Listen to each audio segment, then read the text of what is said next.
A moment ago, even a moment mattered. And after this moment, moments have lost momentum. A very good evening to all the worthy attendees. I, Ritika Malhotra, your host for today, hereby take the privilege of extending a warm welcome and cordial greetings to all the guests present here. The topic under consideration for this lucrative session is certainty in uncertainty. In the current times, when Flipkart has come up with 1 hour delivery, it is possible for anything to change any moment, and certainly, even while this session, a lot may change. Or else, I assure you, after it, something definitely will change within you, which will prepare you to face abrupt changes in the best possible way. Let us now take a forward step and proceed with the introduction of our organization. SEMS Welfare Foundation is recognized as a non-profit organization enlightening the pathways heading towards betterment in education, environment safety, women empowerment, entrepreneurship, health and skills. They create awareness and opportunities to satiate their agenda, all of which circumscribing their noble intention to make lives better. Proceeding further, it's time to know more about our guest of honor, who then may further enlighten us about our topic. I now convey the due respect and my warm regards to Colonel Sanjeet Sarohi, who has served in the Indian Military Academy for 35 years, that is from 1975 to 2009. He is an economics graduate from the prestigious Delhi University. Throughout his career, he has enlightened more than 2,000 students by polishing their soft skills and employability skills. In order to lead the young population and adolescents to a path of self-discovery, he has partnered with many reputed CBSE schools and has conducted talks and speeches with them. He has also conducted teachers' motivation and training workshops. To embark on his profession voyage with excellence, he has attended soft skill trainer course from Institute of Image Consulting Business Institute, New Delhi. Throughout his career in training, he has made many significant contributions like the following. He has worked as a senior trainer for personality development with Winning Mantra Noida. He also worked as director HR in Institute of Hotel Management, Meerut, for 7 years and was responsible for training and placement of fresh hospitality graduates. He conducts workshops on teachers or faculty development. He also delivers talks during parent-teacher meets in most of the prestigious schools in NCR. His excellent written works are published in Times Plus and Daily World as articles and also as regular blogs based on ideas related to the youth of the country. Further, he also delivered an impactful talk, How the Power of Goal Setting Made Me Successful, on Josh Talks. Besides everything, he also mentors SSB aspirants and conducts SSB classes for ADA 247 Gurugram. Well, that indeed was a lot, and I hope there's a lot more to come. On that note of taking inspiration, I will now respectfully hand the charge over to Sir. Meanwhile, all our guests are required to keep their mics mute throughout the session. And if you have any doubt, you can type that in the chat box or you can raise your hands. Thank you, Ritika. Thank you very much. Now, good evening, ladies and gentlemen, and namaste to all of you, especially my audience from the friendly countries. As already brought out, a lot has been said about me, but one or two things which I want to mention is that I had served in the army for 35 years, that is in the Indian Army. And whatever I am going to talk to you will be basically the lessons which I have learned in the army. And after serving in the army for 35 years, after that, I have served for another 13 years in my second innings. So now I am in my second innings. Now, when we were discussing that what talk should be given, I was very skeptical about it. That since I am from the army background, I don't know much about the industry. But let me tell you, there are so many lessons which even the industry can learn from it. So with this as a background, I am very grateful to SAMS India for giving me this opportunity to interact with you. And in fact, I am honored and delighted. So with this as a background, please fasten your seatbelts and then now we will take off.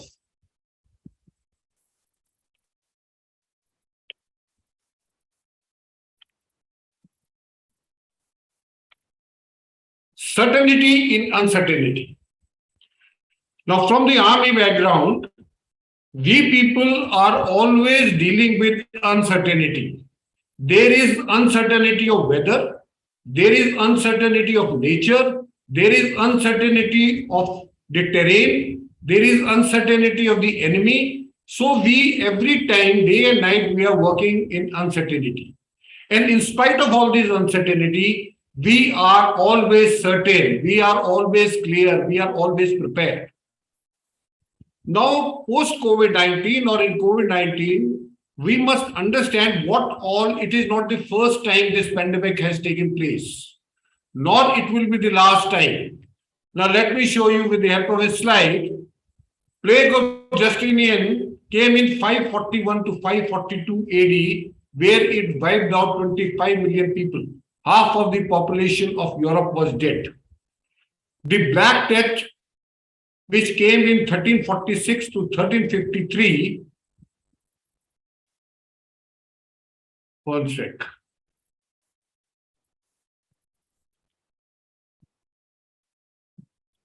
Okay.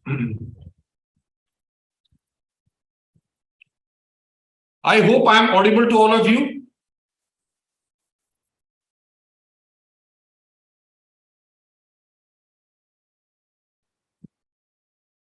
Ritika, am I audible? Okay, thank you very much. Thank you, Khushi. So great of you.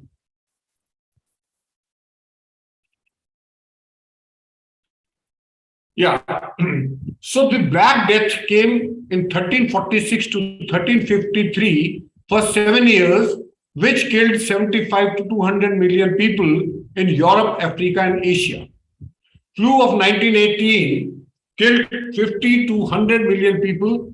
5.7% population was dead. Asian flu came in 1956 to 58, and there was death of 2 million people.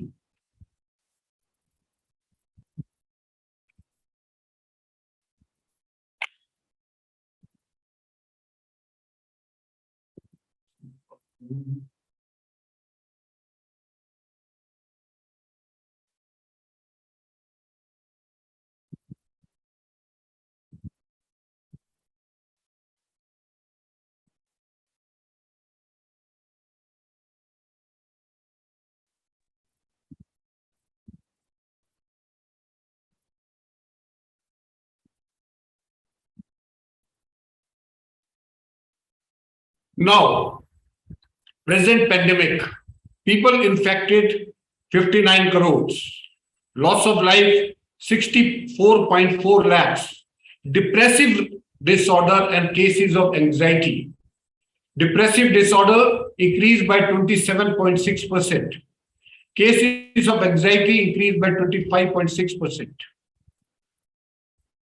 Loss of jobs in 2020, 144 million. In 2021, 68 million. Diverse cases increased by 122% in UK, and in US 34%, and the same was the case with China, Sweden, and other countries. So what I want to bring out with the help of these slides is that all these things have happened, they will happen. But we have to be very, very calm and composed about it. Now I'll tell you a story.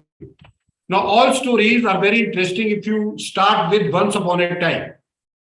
Now, once upon a time, there was a king who ordered the goldsmith to prepare for him a signet with a motto that would temper his happiness when he was enjoying good fortune and lift him in spirit when he was despondent. So, making a signet was not a problem for a smith. He made that, but the inscription was a problem. Now, he was not aware what should he write so that the happiness of the king is tempered and when he is enjoying good fortune, and his spirits are lifted up when he is depressed or despondent. So he went to a sage and asked him that what should I write? Now the sage thought for a while and told him the answer. Now, can anybody tell me what could have been the answer given by the sage? Anyone, he can write in the he and she can write in the chat box.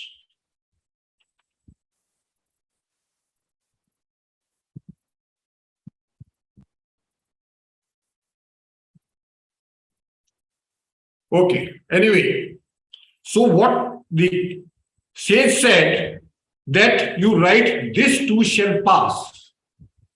Now this too shall pass has got lot of meaning. Whatever is happened during pandemic or whatever is happening now, this too shall pass. So don't worry about that and let's proceed further. Now uncertainty. Now as I told you, uncertainty is one thing which is not going to leave you. It is going to be with you. And as already brought out by Ritika Malhotra, that even after you have attended this class, the things will change. And I can assure you they will change for better.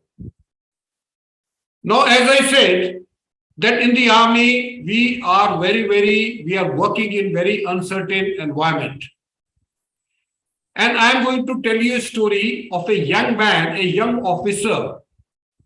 During 1999 Kargil war, this young officer was serving in Kargil. And next day, he was supposed to go for an attack on a hill feature where the Pakistan army had taken a position. Now, as most of you must be aware, that in Kargil war, there was total uncertainty at all levels. People were not even aware who is the enemy, where is it located, when did he come, what weapons he is holding, where is he deployed. The weather was bad, the terrain was very inhospitable. In spite of all these difficulties, this young man of not even 21 years old, he wrote a letter one day prior to going for an attack. And he knew fully well that he is not going to come back. Now, what was the letter? This letter, if you read, and if you keep this thing in your mind, that this boy was going for an attack without even knowing whether he will come back or not, but still had so much of uncertainty in uncertainty. I want you to show this letter. You may not be able to read it. I'll read it for you. This is what the original letter is. Now I will show you the photocopy of that. Dear Papa, Mama and Granny, by the time you get this letter, you will be observing observing me from the sky, enjoying the hospitality of the Apsaras. I have no regrets. In fact, even I become a human again, I will join the army and fight for my nation. If you can, please come and see where Indian Army fought for you tomorrow. As far as the unit is concerned, the new chaps, that is the new entry, should be told about this sacrifice. I hope my photo will be kept in the Alpha Company Monday. Whatever organs can be taken should be taken from me. Contribute some money to orphanage and keep on giving rupees 50 to Ruxana. Ruxana was a small child whose father was killed by the terrorist. Per month and meet Yogi Baba. Best of luck to Bindya. Never forget this sacrifice of men. You should feel proud. Mama, so should you meet so-and-so. First he wrote name of the girlfriend and after that he scratched it, whom he loved. Mama ji, forgive me for everything wrong I did. Okay, then it is time for me to join my clan of dirty dozen. That is what my assault troops has. That is the total 20 chaps. And best of luck to you all. Live life king size, yours, Robin. Now this letter, if you see, the boy of 21 years old, who is not sure of his tomorrow, is going for an attack. He is talking in such a calm and composed manner. He is talking of donating his organs. He is talking of contributing some money to the orphanage. He is talking of contributing 50 rupees per month to a small child whose father was killed by the terrorist. He is talking about the people who will be joining the unit to be told how the unit fought in this Kargil war. So this is the height of certainty for any individual. We all are always worried about pandemic and other things, uncertainties, what are happening in our daily life. But I don't think any uncertainty can be so serious than this uncertainty which this boy faced. Now, why change scares us and why it should? Haven't most of us in our life tried to make a change? And that was positive, constructive, and enriching. Yet, we were the one who always behaved in such a manner, in a self-defeating manner, that all that change which we wanted, we never changed. Some changes are forced upon us. We can understand that. Obviously, we will resist to that, but knowing fully well that in the end, we are going to change. But how about the change which we ourselves want and we truly want those change? Why do we resist those kind of change in spite of sincere intention and being highly motivated? Psychologist Robert Johnson tells us a story in one of his books where he talks about a very excitable young man who wanted to become a therapist. And after 6 months of analysis, he went to his senior therapist and started shouting that, Tony, it is too terrible. Tony said, what is it? Is there a bad news? To which that student replied, just leave me alone. It is awful. My neurosis is gone. How am I going to live now? Now you may laugh at this, but it starkly illustrates one simple fact that how abandoning one's old way of adaptation is very bad news, even if it is replaced by better ones. I'll tell you another story, which was written by Charles Dickens. He talks about a prisoner who was sentenced to a jail and he used to stay in a dungeon cell. After his sentence was over, he got a freedom. He was taken out of the jail and brought out in a broad daylight, bright light in the open world. He looked around. And after some time, he felt very uncomfortable. He asked the jail authorities, requested them to take him back to his cell, because that cell, with all the darkness, chains, he was feeling secure, he was feeling familiar, and he was very, very comfortable. So both these stories, they tell us that whenever any change takes place, even when it change is better for us, we normally resist. Now, why do we resist? This is a very, very important question, especially those changes which we know they are good for us. So let us first understand that resistance is a normal psychological reaction to change. And sometimes it can be self-protection mechanism.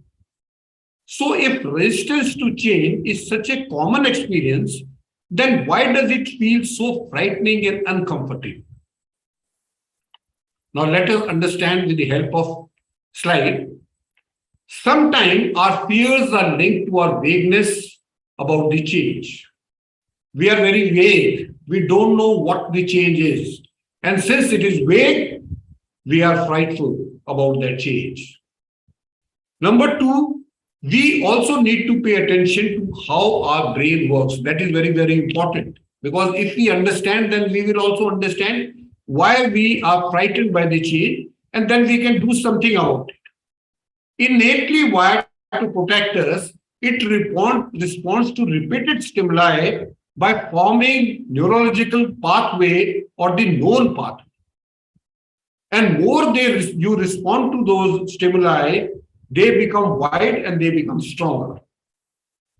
Now they become responsible for the fixed specific responses. Now, when you attempt to change your behavior, when you start doing something which is unknown, the brain signals fear. So if whatever you are doing and you are doing the same thing what you were doing earlier, then there is no fear. But once you start changing yourself, then because you are now going through the unknown path, your brain signals fear. Third is the fear is largely about uncertainty. Outcomes cannot be predicted. We do not know exactly what particular change will bring about. And because of that, we fear, and the fear is of unknown. Uncertainty is supposed to be, it has been proved, the biggest stumbling block on our way. As a result, the uncertainty breeds fear. Last is that people around us and we ourselves doubt ourselves. People around us, they tell us we can't do it. We ourselves doubt. We think we can't do it. We will give it up and we don't deserve better. So if that is the case, then what do we do? How do we face the fear? Or how do we face this change? I'll tell you 4 ways. And if you adopt those ways, your fear for a change will go away. Now, what are those? First is reframe uncertainty to curiosity, which would inspire you to act differently. And to do that, ask yourself these questions. What will happen if I do change? What will happen if I don't change? Third is, what won't happen if I change? And last is, what won't happen if I don't change? So, if you ask these questions, and I will suggest to you that you write the responses of these questions. And once you write these responses of those questions, you will be very, very clear about the change. And once you are clear about the change, you will see yourself that you will not feel scared. In fact, you will try to embrace the change. Number 2 is create new neural pathways through persistent action supported by determination to change. So what should we do if we are following something earlier and we want to change that? Then we must change our behavior and keep on repeating it. That's why they say that if you want to imbibe some new habit, adopt some new habit, you must do it for minimum 21 days. Someone says 21 days, someone says 60 days. Well, the point is that you must repeatedly do it. And if you repeatedly do it, you will be making your neural pathways, which will be known pathway for your brain, and you will not be scared. Third is view as a challenge. Now, what happens is our perspective of change determines how we are going to behave. If we view our change as if we view change as a fear, we'll be reluctant to do anything about it. But if you view the change as a challenge, then you will realize the day you decide that you are going to challenge the change, you will get courage, you will get determination, and you will get encouragement to do the task, and you will be surprised by the result. I can assure you that. Now I will tell you 8 mantras, or you can call it 8 commandments. If you follow that, I can assure you, you will be certain in uncertainty, you will be prepared for any adversity. It can be anything, it can be natural, it can be man-made or anything, you will be prepared for that. First is we have to accept challenge and prepare ourselves. I'll tell you how to prepare ourselves. Number 2 is become an intentional learner. Number 3, take 100% responsibility for your life. Number 4, anchor on your values. Number 5, build and maintain relationship. Number 6, adopt positive attitude. Number 7, indulge in various physical activities in the morning, very, very important. And that is what Army is proud of it. What is keeping the army fighting fit all the time? And last is sleeping well. You will be amazed when I tell you that by sleeping well, you will be able to learn more, you will be able to prepare more. Now let's take them one by one.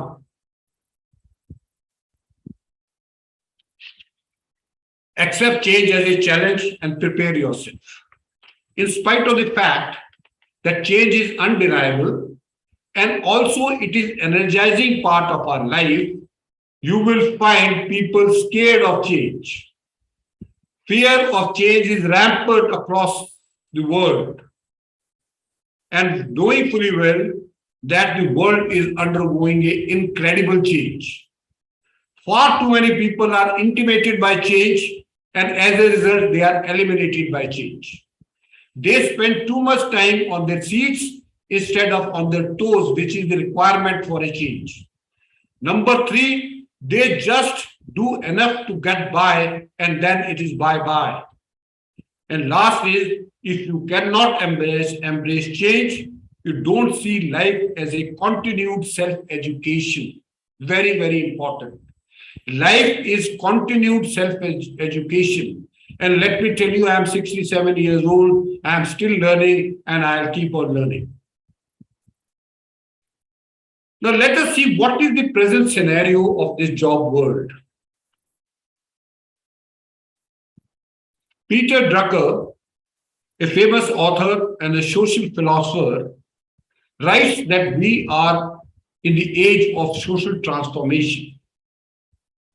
Now, what does he mean by social transformation is that the dominant group nowadays are the knowledge workers as compared to industrial workers and agriculture workers who were dominating the previous decades. Jobs in coming years will require a new approach to work and new mindset. Job in coming years will require habit of continuous learning. This is very, very important. No longer will the majority of people earn their living by the sweat of their brow. That time is over. People will gain access to jobs and social positions. Let me say again, even to social positions, less through their formal education and more from advanced knowledge. And let me tell you, this advanced knowledge is not going to come from the schools and colleges. This advanced knowledge will be in terms of soft skills, which nowadays are not soft skills, they are hard skills. They are like umbrella. You will require them both during rain and during sun. So you have to have that type of knowledge if you want to survive in this changing world. The whole structure of workforce is changing. The 40-40 era is over. Now, what is 40-40 era? 40-40 era is you work for 40 hours in a week for 40 years and then you retire. No job is going to be there for you for 40 years. The jobs are going to change after 1 or 2 years. Either you will change or the employer will change you. So you must always keep that in mind. Now, in spite of employer holding personal development seminars to develop the skills of their employees, to make them more valuable in the market, and to help them to do their best, the employees are just warming their seats. That is not going to work anymore. You can't get away with this attitude anymore. Now, due to frequent changes in company strategies, the concept of the family work environment are rapidly in decline. That family work environment is not going to work now. And let me tell you, in coming years, 65% of the jobs will be permanent part-time slots. That means the competition will be so much that the candidates will be bidding for the job. And that time is not too far. So if you are the one who feels that I am happy in my present job, Why should I look for opportunities? Then you're highly mistaken. And please change your course, change your thinking. Now, if this is what is happening in the job world, how do we prepare ourselves? First of all, think of yourself as an independent contractor where your value is constantly being measured. If you think you yourself to an independent contractor, you know how the independent contractor works. He keeps on increasing his value, and that is why he stays in the market. So you have to increase your market value. Then only people will hire you, otherwise not. Number two, in this environment, master as many talents and as much knowledge as possible. The person who welcomes change and believes in continuous learning lives a dynamic life.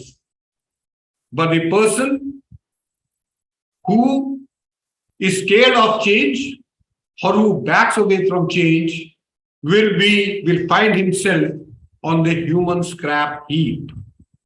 Either you expand or you become expendable. And last but not least, as I said, don't be in this impression that you have got a good job. Why should I look for something else? Let me tell you, the job guarantee is no more there. There is no security for job. You may lose the job tomorrow. So, to make sure that you are prepared adequately makes yourself invaluable and multifaceted. So, this was the challenge part, the job world, how is it working and how it is changing, and how you should embrace this change and keep on working towards yourself to improve, to make yourself more worthwhile, to make yourself more valuable in the market. So for that, you have to learn, you have to believe in continued self-education. So with that, we come to the third, that is the second important mantra, become an intentional learner. Now, let me tell you a very, very interesting thing about this. The people think or they assume that we automatically grow. When we are children, our bodies grow automatically. We become taller, we become stronger, we are able to do so many new things, and we are able to face the challenges. But when we move on to the adulthood, we carry the same belief, subconscious belief, that we will improve mentally, spiritually, emotionally in a similar pattern. That is what the problem is.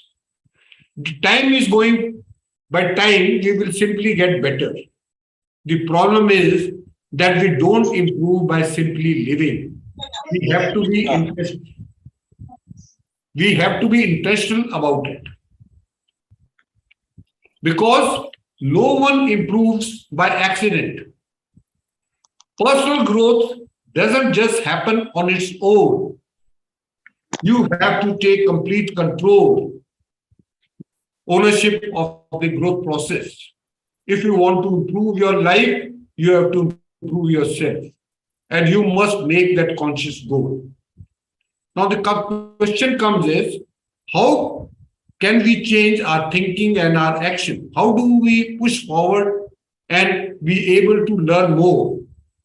Most experts believe that on an average, any human being uses only 10% of his potential, and it has been proved by research. It is very unfortunate, but we are only using 10% of our potential. So that means there is a vast scope to improve ourselves. That is, we have got 90% more to improve upon. So how do we tap this unused 90%? The answer is found in changing how we think and changing what we do. So let's see, how can we change what we think?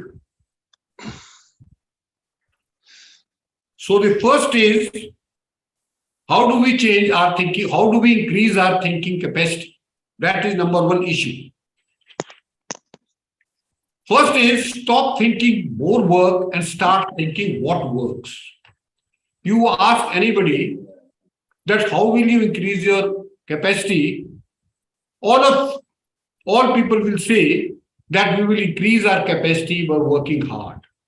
But that is not the solution.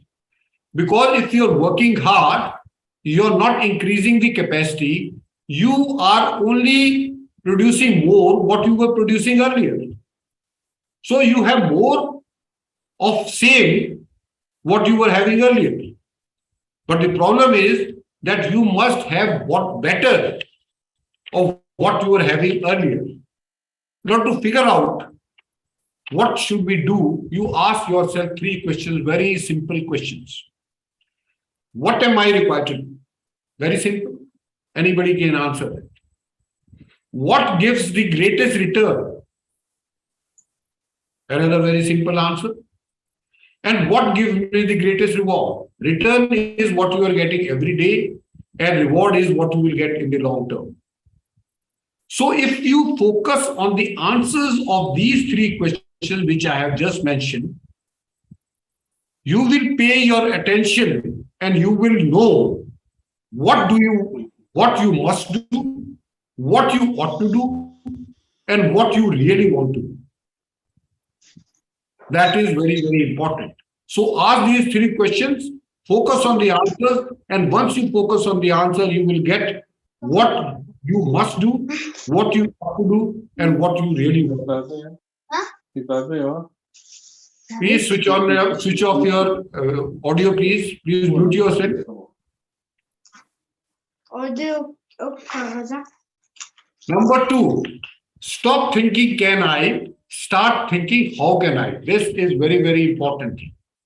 Now, if you look at these two questions, can I and how can I, initially at first glance, you will find similarity into it. You will say that these are the same questions. But let me tell you, they are worlds apart. When you say, can I, you are filled with hesitation and doubt. The moment you say, can I, you are filled with hesitation and doubt. It is a question that is imposing limitation on you. If that is the question you are asking regularly yourself, then you are undermining your efforts before you have even begun. That is the biggest disadvantage. So don't ask how can I, don't ask can I, always ask how can I. When you ask yourself how can I, you give yourself a fighting chance to achieve something. It tells you something that you can achieve. And once you do that, I can assure you, you will be able to achieve. Most of the people, they don't overcome their odds. Why? Because they don't challenge themselves. They don't test their limits. They don't push their capacity. So you must always ask, how can I? Don't ask, can I? All these things what I am telling you, they are going to increase your thinking capacity. Like I said, if you want to improve on your learning, you must increase your thinking capacity. Next is stop thinking about one door and start thinking about many doors. Now you cannot bank upon one door for your growth. You have to find answers from multiple sources. You have to consider many possibilities. You have to consider multiple answers. You have to think in terms of options. And if you think about multiple doors instead of one door of your learning, then the lessons, I also started lately this concept of multiple doors. And I can assure you, I have learned a number of things. And let me list them out for you.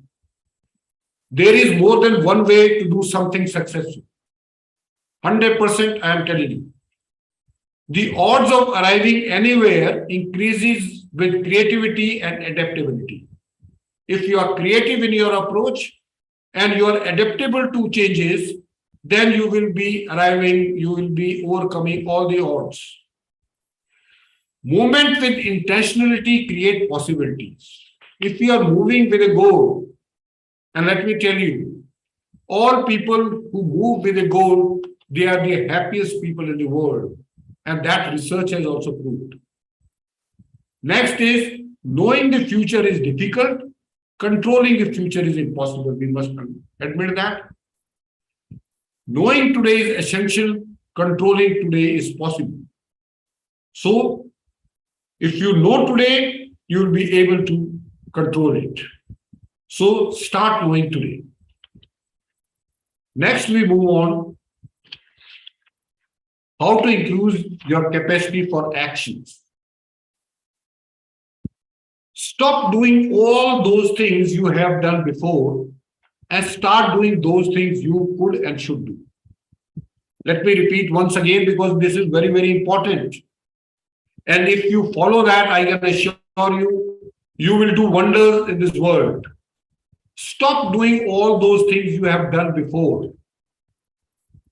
Start doing those things you could and should do. Now, how do you do that? Then we will see, stop doing what is expected and start doing more what is expected. Stop doing doing important things occasionally and start doing important things daily. Now, the first thing what I discussed was stop doing all those things you have done before and start doing those things you could and should do. First step towards success is becoming good at what you know how to do. So you must do what you know how to do. More you do what you know, the more you will discover what you could do. Let me explain again because it may sound very confusing. First step is you start doing what you know how to do. Period. Once you have stopped doing what you know, more you do what you know, the more you will discover what you could do. Now you have got decision to make. Will you continue doing what you have always done, or will you try new things? Now, if you continue doing what you have already done, then there will be no improvement, there will be no learning. But if you try new things, it will lead to innovation and new discoveries. And this will lead to realization of things you should do on consistent basis. Once you know what you should do on consistent basis, it will straight away take you to growth and expansion of your life and your personal growth. Now, next we come to stop doing what is expected and start doing more than is expected. Now, we are living in a culture where the trophies are given simply to those people regardless of their contribution. What is required is that the person must come to the office and in time and go back at right time, not before that. So what a lot of people are thinking is that they are expected to do this much only. So if you do this much only, then there is no growth. So if you want to stand out, if you want to be noticed, and if you want to be distinguished, and if you want to advance your career, you have to rise above average. And how do we rise above average? You can do this by asking more of yourself than others ask of you. You can start expecting more of you than others expect of you. You should start believing more in yourself than others believe in you. You must start doing more than what others think that you must do. You must start giving more than what others expect you to do. And you must start helping more what others help you to do. So if you want to rise above average, if you want to become distinguished person, if you want to be noticed, then you have to do more than what is expected out of you. Third, and another very important thing is Stop doing important things occasionally and start doing important things daily. Now, you must heard of an expression which says that life is a great canvas and you should throw all the paints on it that you can. Now, the intention and the exuberance is understandable, is quite high, but it is not a good advice because if you do that, you are only creating a mess. What you are supposed to do is, if you want to make your life masterpiece, is that you must have clear idea, you should give much thought, and you must come to a stage of selection where you decide which paint should be put on the canvas. And how do you do that? By doing important things every day. Now, what else can you do? First, doing important things every day, advancing confidently in the directions of one dream means doing what is important every day. So, if you want to achieve your dream and you want to advance confidently towards your dream, then you must do something important every day.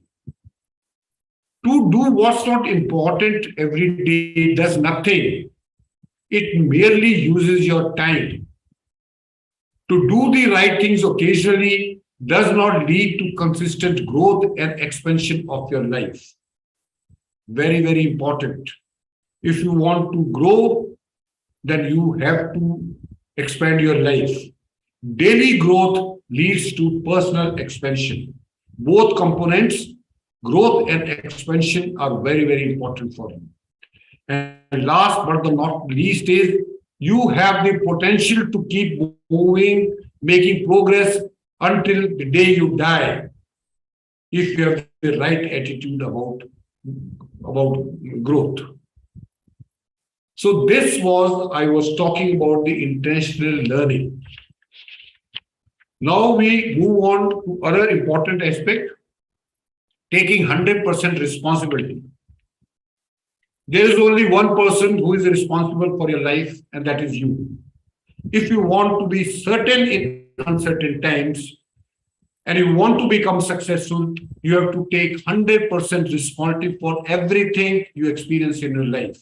This includes the level of your achievements, the results you produce, the quality of a relationship, the state of your health and physical fitness, your income, your debt, your feelings, everything. But it is not easy because most of us are conditioned to blame something outside of ourselves for a life which we don't like. We blame our parents, we blame our bosses, we blame our friends, our co-workers, our clients, our spouse, the weather, economy, astronomical chart, lack of money, anything on everything we can pin the blame on. We never want to look at where the real problem is. That is ourselves. I'll tell you a story. There was a man who was walking out one night and he saw an old man looking for something under a lamp post, under a street lamp. He went there and he asked this old man, what was he trying to search? The old man said, I have lost my key. So this young man thought that it will be a good idea to help the old man. So he also got down on his knees and started looking for the key. After looking for about 1 hour, he asked the gentleman, sir, are you sure that you lost your key here? The old man answered, no, I lost my key in the house, but there is more light under the street lamp. That is what is happening in our lives. We are looking outside ourselves. It is high time that we answer the question why we haven't created the life we wanted, the result we wanted. And if you want to create that life which you want and the result you want, then you must take responsibility for your life. Dr. Robert Resnick, a psychotherapist in Los Angeles, gave a very, very simple formula. And that formula is event plus response is equal to outcome. Now, if the outcome is not as per your desire, it is not as per your liking, then you have got two options. Either you blame the event or you change your reaction. Most of us, we blame the event. We blame weather, we blame government, we blame pandemic, we blame our boss, we blame everyone. All these things, they matter, but they are not limiting factors. If they were limiting factors, then no one would have succeeded in this world. So these should not be limiting factor for you also. What is required is change of your response. If you change your response, if you change your thinking, your attitude, your behavior, then I can assure you, you will be able to change yourself. But there is another aspect to it, which I want to cover. There are certain things on which you have control, on which you have influence. You must do your best in those aspects of life. But there are certain other things in life which you have no control. So if that be the case, then what should you do about those things? Now, let me explain to you with the help of a very, very interesting example. And that is, think about water skiing. Now, when you are in perfect balance, holding the tow rope behind the boat, all is well. You don't have any influence over the boat other than your communication with the pilot of the boat. If the pilot does not pay attention to you, all you can do is to hold on to the tow rope. But if holding on to the tow rope is making you imbalanced, losing your balance, and you are likely to be dragged by the boat, then what is the option? Then at that point of time, the option is to let it go. Same thing should be applicable to our life. This is what you have to do to our in life situation, which you had yourself being dragged by the circumstances which are beyond your control. When you do that, what happens? You give yourself permission to fail and recover from failure. You recognize the situation as bad one and you get out painlessly as you can with your dignity intact. Mind you, your dignity intact. You are also letting go of embarrassment and self-doubt, resulting in recovering more quickly, very fast. In letting go of bad circumstances outside your control, you reassert your control. And you are no longer dragged, you are moving on your own path.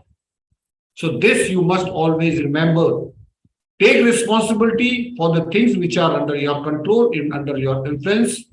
But if the things are not going as per your liking and they are beyond your control, then you must let it go.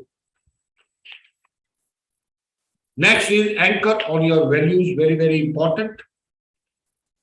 I have to rush now because of the paucity of time, but I will cover the important points. Now, anchoring on values, why it is important is because this is one thing which will take you during uncertainty, during adversities. What do you do when you cannot control important aspects of your life? Another question, how do you respond when your carefully laid out plan turns to a chaos? How do you stay in control of your life and your emotions in times of crisis? Often, the recourse is to check your value system, to anchor yourself. One sec.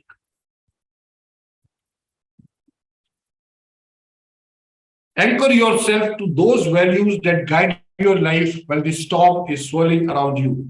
You may not always win, but in the end, you will be the winner because you have not sold out your values and beliefs that make you what you are, where your values are not being given by the government, nor by the religious leaders, nor by the social reformers, and not even your boss has assigned those values to you.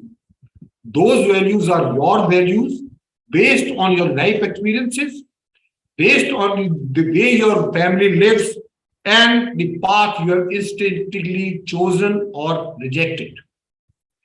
The fundamental values are hope, faith, persistence, integrity, decency, and patience, and you can add more. Now, what does this value do to you?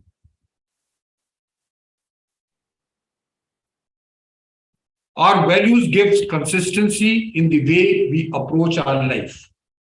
We feel certain about our life when there is uncertainty around us. By centering our lives on the belief, we ensure that we can always find our balance and our way no matter what life throws at us. By holding to our beliefs, we can always stay on track towards certainty. To fulfill our lives, we have to live like Nelson Mandela lived. I'll repeat, if we want to fulfill our lives, we should live like the life Nelson Mandela lived, committed to our values and willing to take stand in our lives. There will always be defeat and failures. There will be sometimes temptation to sell out. Now, what can be those temptations? Some people will sell out due to fear. Some will sell out to laziness and life mediocrity. Some will sell out in adversity and uncertainty. Some will sell out to drug and alcohol. Some of us will sell out to remain in comfort zone, unwilling to change and learn. Others will sell out to their own principles in order to move ahead. The price of selling out is very, very high. Whenever you think your odds are overpowering you, you must always think about Nelson Mandela. If he can go from prisoner to president, anchoring on his value system in the face of powerful enemies, surely we can stand by the things we believe in during difficult and challenging times in our lives. So follow what Nelson Mandela followed. He was in jail for 27 and a half years, and that was a rigorous imprisonment. It is not easy. He was humiliated. He was tortured. He was treated very, very badly, but still he survived. And why he survived and how he survived was only because of the value system on which he was anchoring. If you anchor on value system, you will be able to locate your center of your fortune wheel, where all your aspects of life will be focused. But on the other hand, if you are located on the rim of your fortune wheel, you will be going up and down. So better is you anchor on your value system. As a result, you will be focused on the center of the wheel, and you will always remain focused, certain during uncertainty times. Next, we move on to another important aspect, building and maintaining relationship.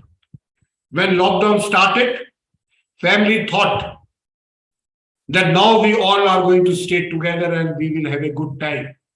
But as I showed you in the statistics, the divorce cases increased in UK, USA, China, Sweden, and most of the countries. Relationship went bad. So what is important about relationship? I'll just briefly touch upon.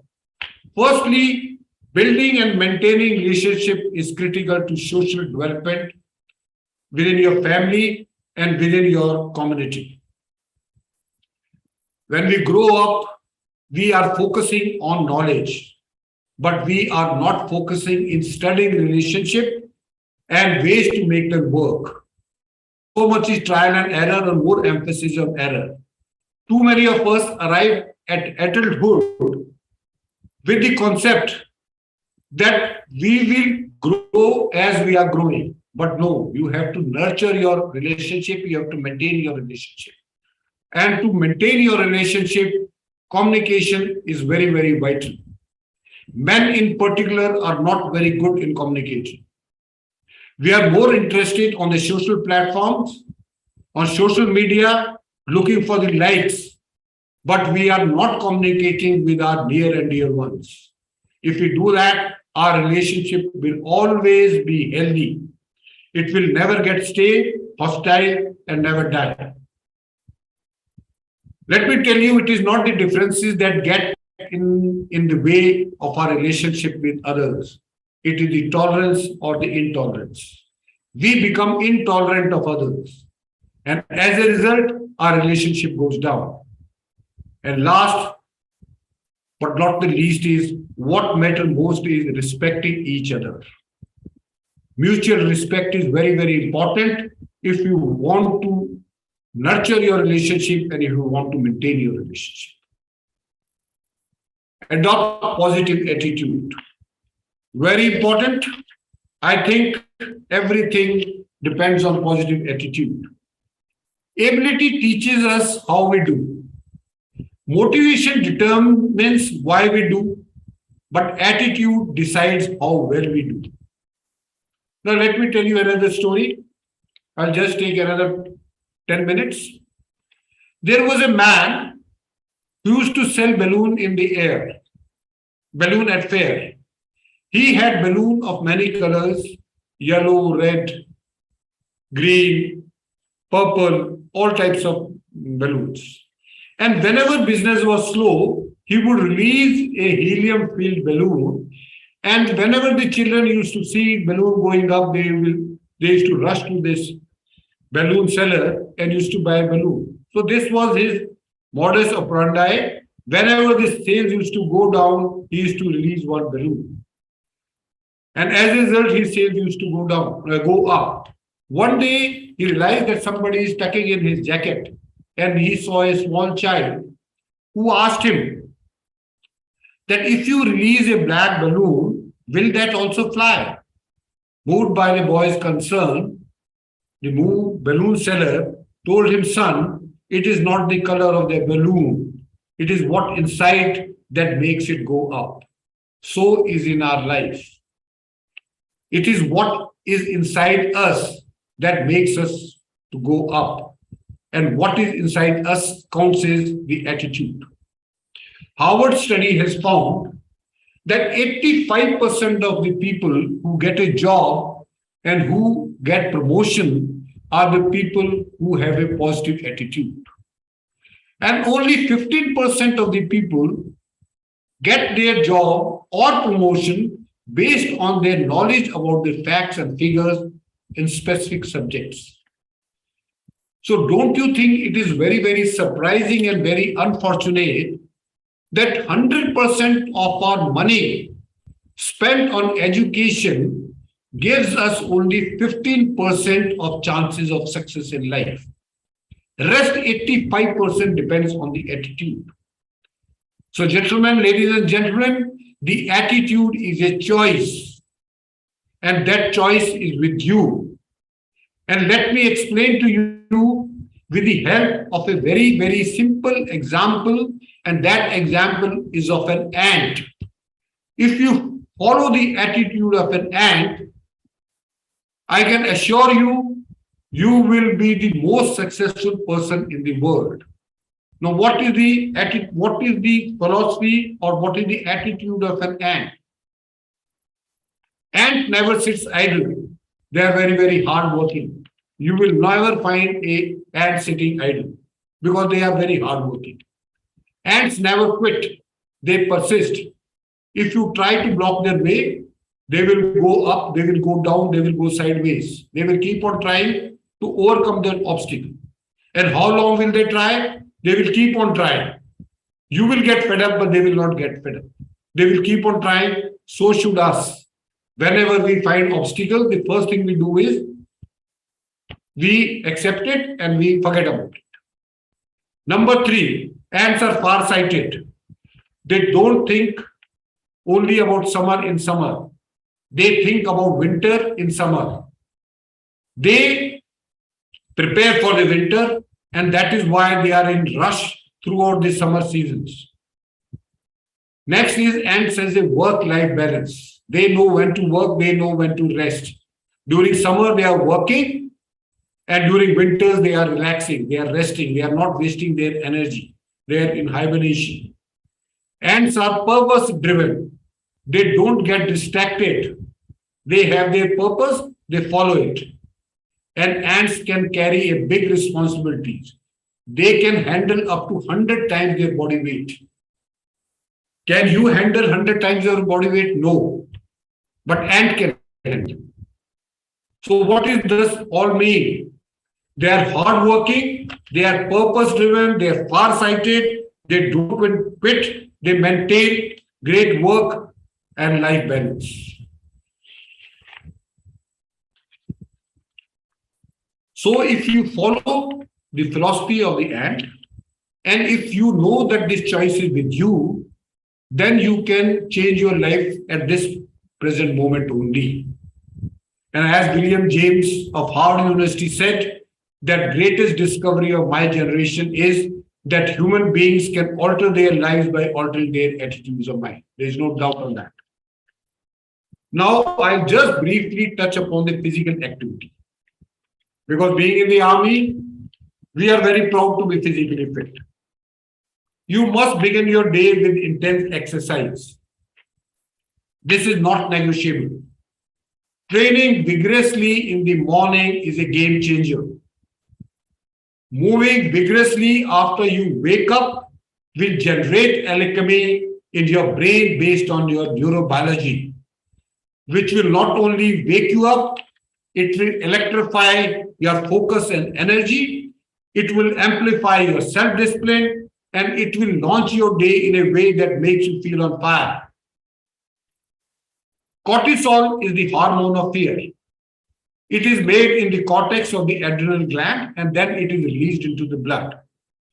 Cortisol is one of the main material that stunts your genius and devastates your implicit opportunity to make history. Scientific data has confirmed that this cortisol is highest in the morning. And when you exercise in the morning, the level of cortisol goes down. And therefore, you dial up in top performance. Science has shown that there is a direct relationship between the physical activity and the cognitive ability. When you do physical activity, your brain discharges a chemical which is known as brain-derived neurotrophic factor, which is known as BDNF. Now, what does BDNF does? BDNF makes new neurons strong and healthy. It protects the injured neurons, make them connect to other neurons, so you think better and process faster. It also acts like a food for synapses and dendritic spines, making them grow larger. We will be talking about that slightly later. It supercharges the organ of the day. BDNF has been shown to repair brain cell damaged by stress. It also promotes neurogenesis, so you will actually grow new brain cells. The boost on norepinephrine that fierce morning activity generates not only improves your attention, it leaves you significantly more serene. Exercising also increases your dopamine and your serotonin. Dopamine, as we all know, is a neurotransmitter of drive, and serotonin gives you happiness.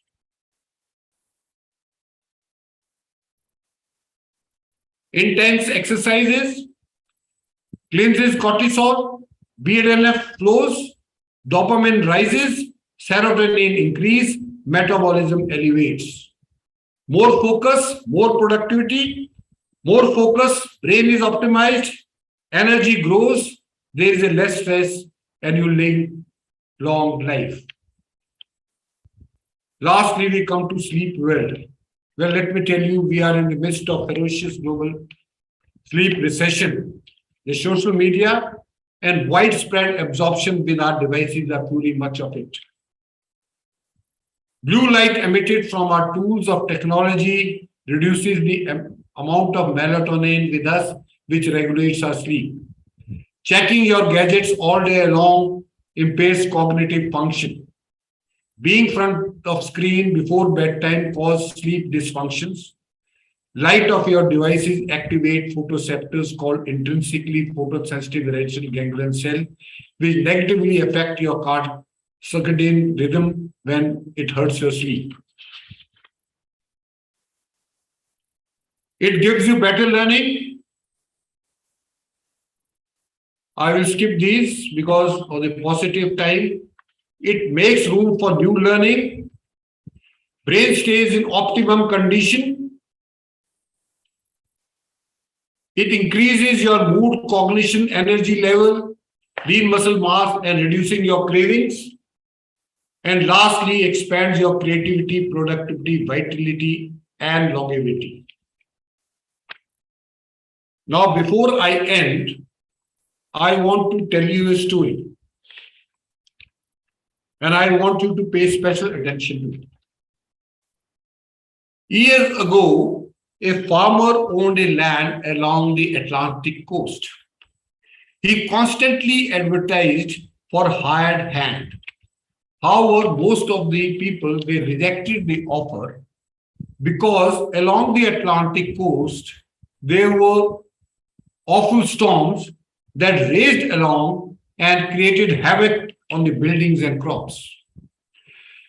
One day, the farmer was interviewing the applicants for the job, and he was receiving steady stream of refusal. One gentleman, thin, short, who had crossed his mid-age level, approached him for a job. Farmer asked him how good you are in farming. That gentleman, little man, said that I can sleep when the wind blows. Now the farmer was puzzled, but because he was not getting anyone else, so he had this person. One day, and this person was doing a fantastic job, good job, and farmers were very happy about it. He was satisfied. One night, there was a storm. The farmer, he ran out of his bed, went to the sleeping quarters of this little man and shook him and yelled at him that get up, storm is coming, tie things down before they blow away. The little man rolled over his bed and said firmly, no sir, told you I can sleep when the wind blows. The farmer was disgusted. He was tempted, there was a temptation to fire him there and then, but instead he went out to see how the things are. But when he went out, he saw that all haystack was covered with tarpaulin, all cow was in the barn, all chickens were in the coop, all doors were barred, the shutters were tightly secured, everything was tied down, and nothing could blow away. The farmer then understood what this man meant when he said that I can sleep when the wind blows. So this farmer also went and he also went to sleep. Now, when you are prepared physically, mentally, emotionally, and spiritually, you have got nothing to fear. So, my dear friends, after this talk, I hope you all are prepared and you will also be able to sleep when the wind blew.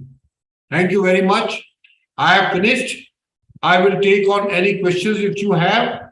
I will go to the chat box and see if there are any questions.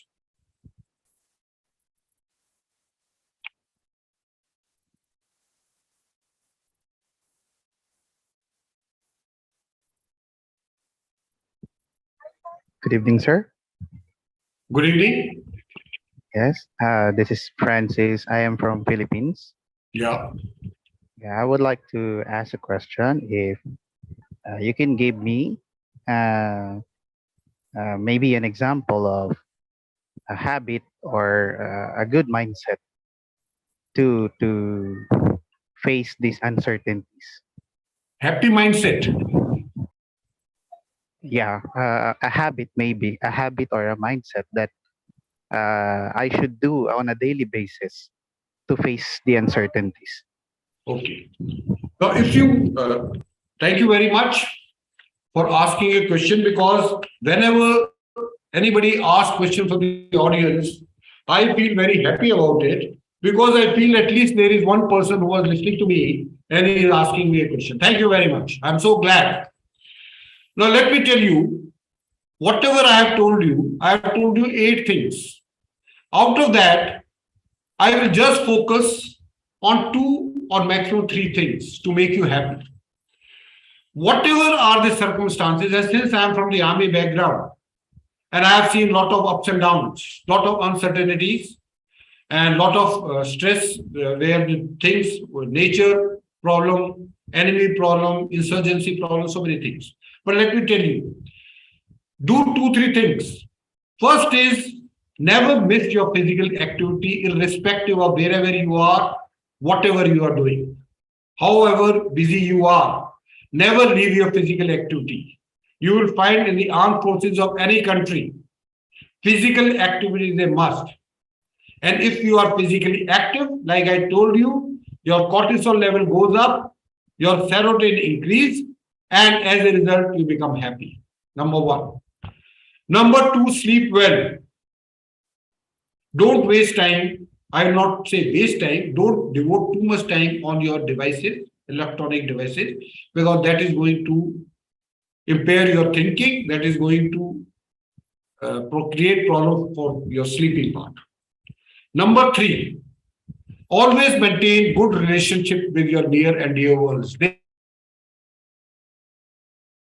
In all uncertainty, in all adversity.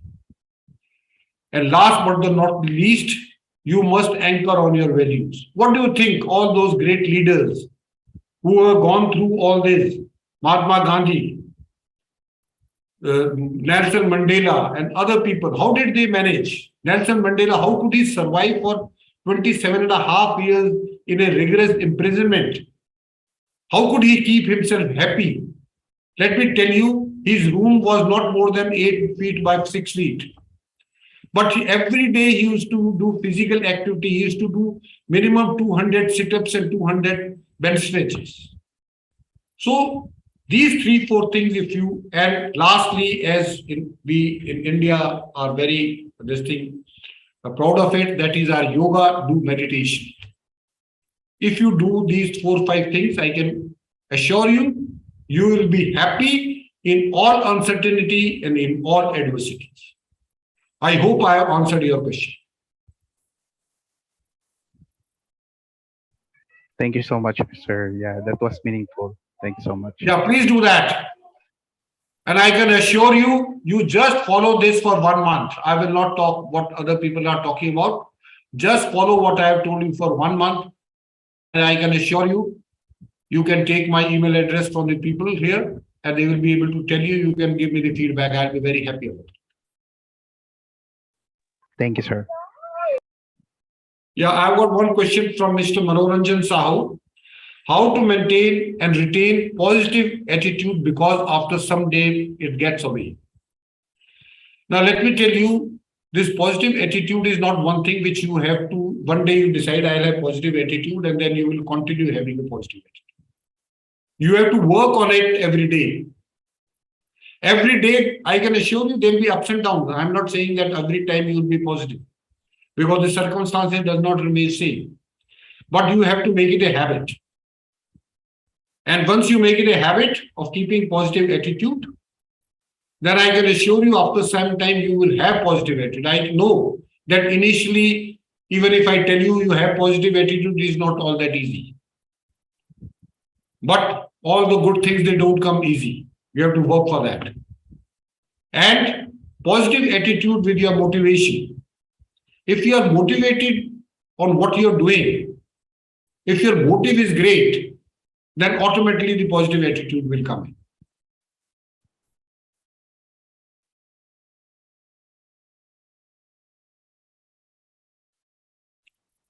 Yeah.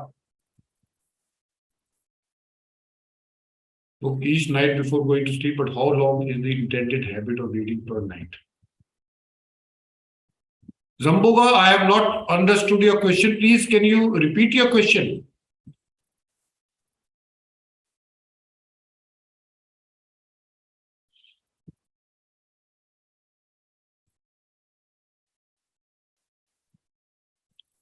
Let me go through if there is other questions.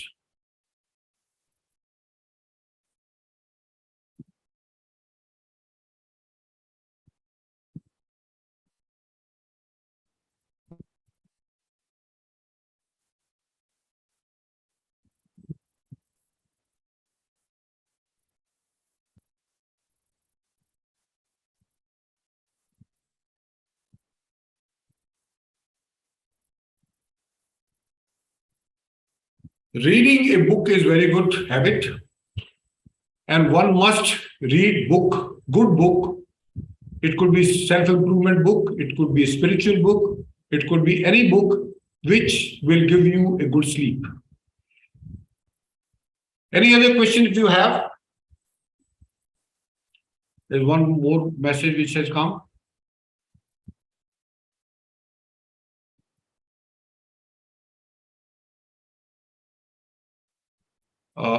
Kritika Agarwal, I would like to share how to take effective decision making in life. Yeah, please do that if you want to share.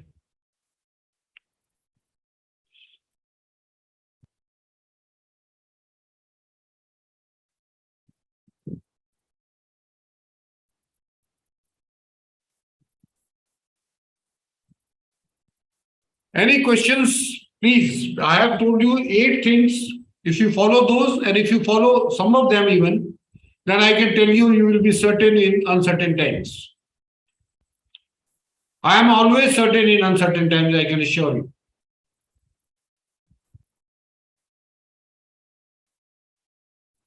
Any questions? I think there are no more questions, Ritika. I have finished. Yes. So actually, there's a question. Yeah. I mean, if I do read a book for each night before going to sleep, how long will I be reading before going to sleep? Well, you must read minimum 15 to 20 pages.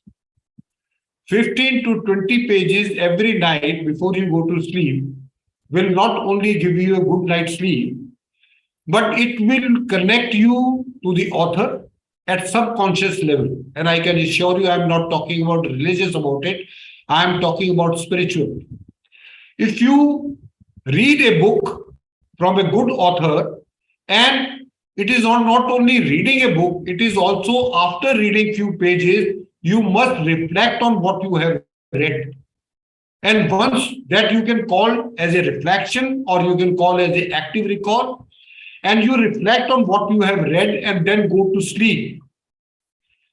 And once you go to sleep, I can assure you, your subconscious mind will get connected to the author energy. And in the morning, when you will get up, you will find yourself to be a much better person. Because we all are working on the energy, and that energy is coming from the universe. So if you get connected with good people, you will get positive energy. If you get connected with negative people, you will get negative energy.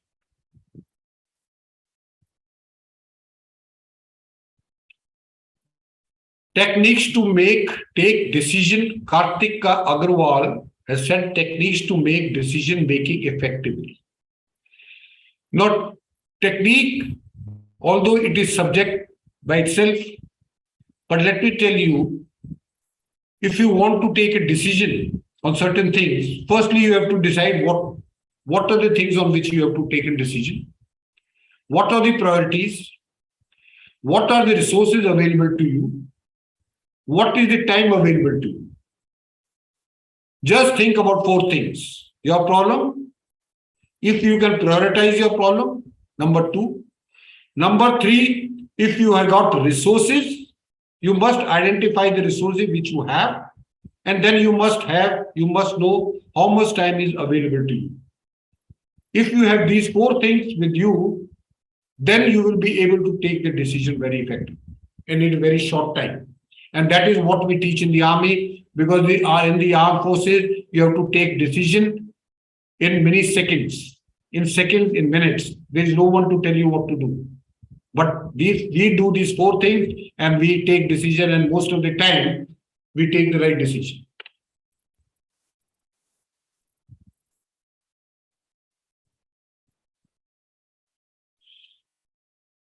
Thank you, Frankis. Thank you very much. It was great honor interacting with you.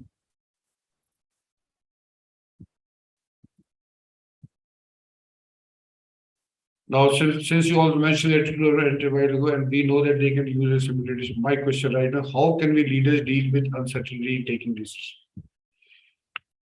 Well, as a leader, most of the things which I have told you, whether you are a leader or you are following someone, they will help you out. But leader jobs become more important. Because if the leader is uncertain, in uncertain time, then let me assure you, nobody is going to follow you. You should be the first person, you should set an example. By doing all this, what I have told you, there were two more things which I wish I had more time, which I could have discussed with you. That was trusting in a God and emotional independence. These two things are very, very important. You have to be emotionally independent. Most of us, we are looking towards others for their approval. And if we don't get right approval, or if we don't get the right feedback, we get dejected. You must have seen that if you get 100 positive remarks from someone for doing something, and if there is one person who gives you negative remark, you will forget about the 100 positive remarks and you will always remember the negative remark. So that is where I want to tell you the leadership. You should be the first one to adopt whatever I have told you. And once you do that, then I can tell you the people, when they know that you are certain, when they know that you are confident, when you know that you have the positive attitude, then you will be able to lead the team, irrespective of the level you are.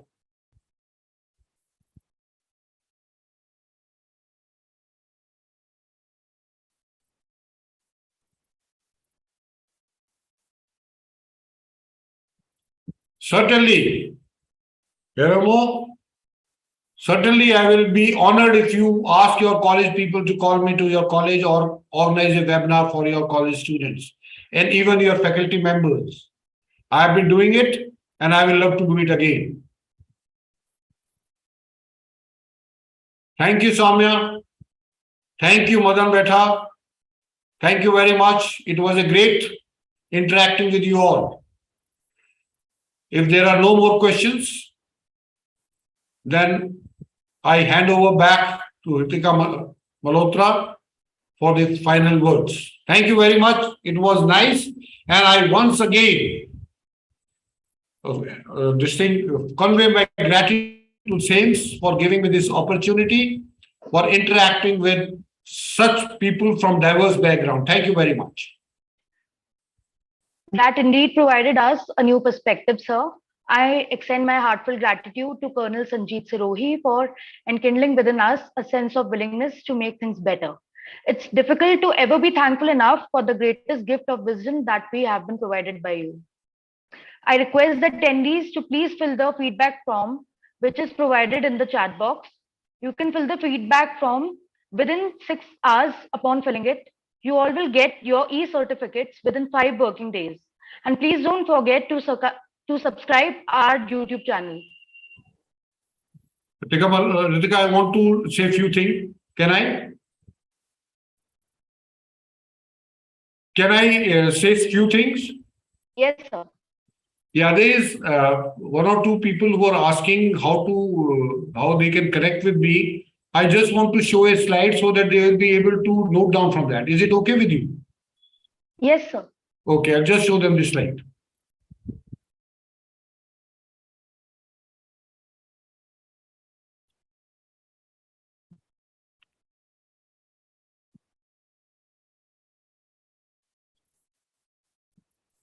This is my email address, Sanjeet Sirohi. This is given in capital, but it is not in capital. It is in small letter. Sanjeet Sirohi 98@gmail.com. And my contact number is 7060578100. Email, first one, that is Gmail, and mobile. These two are operational. Sometimes others are not very distinct. They are quite busy in that. I am quite busy on that. So it will be better if you give me any feedback or anything which you want to know from this email, that is Sanjeet Sirohi 98@gmail.com. I hope you have noted down.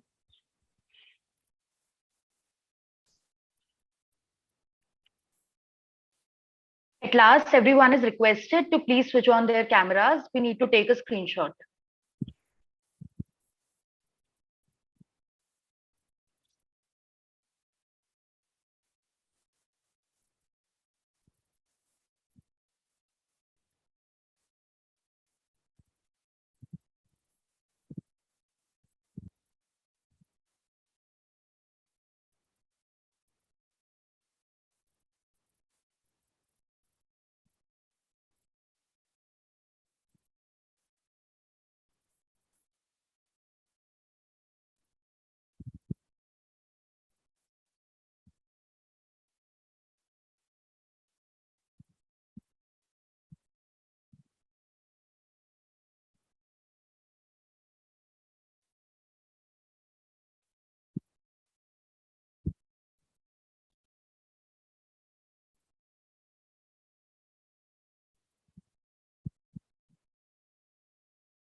Ma'am, is the screen?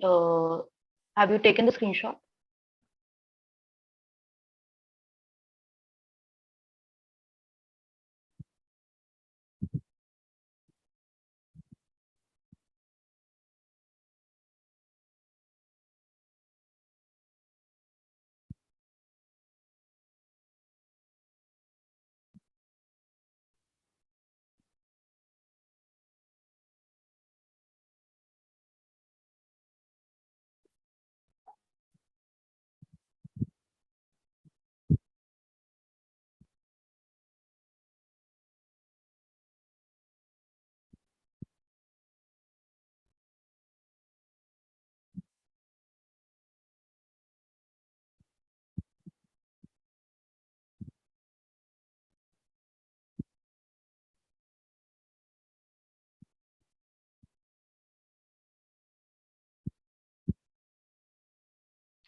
I'm grateful to all of you for the support and cooperation. If you have any additional queries, you can contact us by email or telephone. We'll be happy to provide additional support to you. And now, I would like to conclude with the following thought. Certainty becomes certain the moment you accept the uncertainty it was initially. Thank you.